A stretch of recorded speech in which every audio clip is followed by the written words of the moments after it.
Hello అండి. Weekend అని మా ఆయన చికెన్ తీసుకొచ్చారనమాట. కొంచెం మ్యాగ్నేట్ చేసి కర్రీకి ఉంచేసి మిగతాది కేఎఫ్సీలా ట్రై చేద్దామని చెప్పి ఇలా చికెన్ తీసి పక్కన పెట్టాననమాట. ఒక 2 డేస్ బ్యాక్ కేఎఫ్సీకి వెళ్ళాము. 2 లెగ్ పీసులు పెట్టాము ఆర్డర్. ఒక్కొక్కటి 130 తీసుకున్నాడు. అది లెగ్ పీస్ అనే కన్నా లాలీపాప్ అంటే బెటర్ ఏమో, అంత చిన్నగా ఉంది సైజు. ఇంట్లోనే చేద్దామని ఇలా చికెన్ మిక్స్ తీసుకున్నాను అనమాట. ఇది అన్ని మార్ట్స్లో అవైలబుల్గా ఉంటుంది. ఇంకా ఇది చేయడం అయితే చాలా ఈజీ. ఫస్ట్ అయితే ఒక ఎగ్ కొట్టుకొని ఒక బౌల్లో అలా ఉంచుకోవాలన్నమాట. ఇప్పుడైతే ఆ చికెన్ మిక్స్ని ఒక ప్లేట్లో వేసుకోవాలి. ఇందులో ఏం యాడ్ అవసరం లేదు, సాల్ట్ కానీ ఏమి. మీకు ఇంకొంచెం ఘాటుగా కావాలంటే పెప్పర్ యాడ్ చేసుకుంటే సరిపోతుంది. ఇప్పుడైతే ప్యాన్ మీద ఆయిల్ పెట్టి ఇలా ఎగ్లో ముంచి చికెన్ పేస్ట్ని ఈ పౌడర్లో కూడా ముంచాలన్నమాట.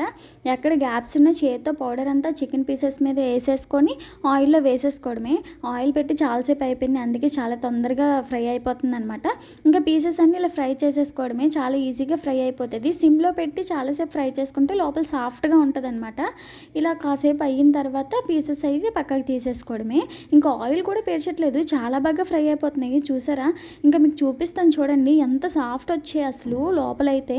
ఇంకా కేఎఫ్సీలో కూడా ఇంత సాఫ్ట్గానే ఉంటాయి. కొంచెం టమాటా కచప్ యాడ్ చేసుకొని తింటే అసలు చాలా బాగున్నాయి. ఆయన కూడా వచ్చి టేస్ట్ చేశారనమాట. మా ఆయనకు బాగా నచ్చినట్టుంది. నేను తింటున్న పీస్ అయితే తీసుకొని వెళ్ళిపోయి తినేస్తున్నారు. మీరు కూడా తప్పకుండా ట్రై చేయండి. వీడియో నచ్చితే లైక్ చేయండి. Bye bye.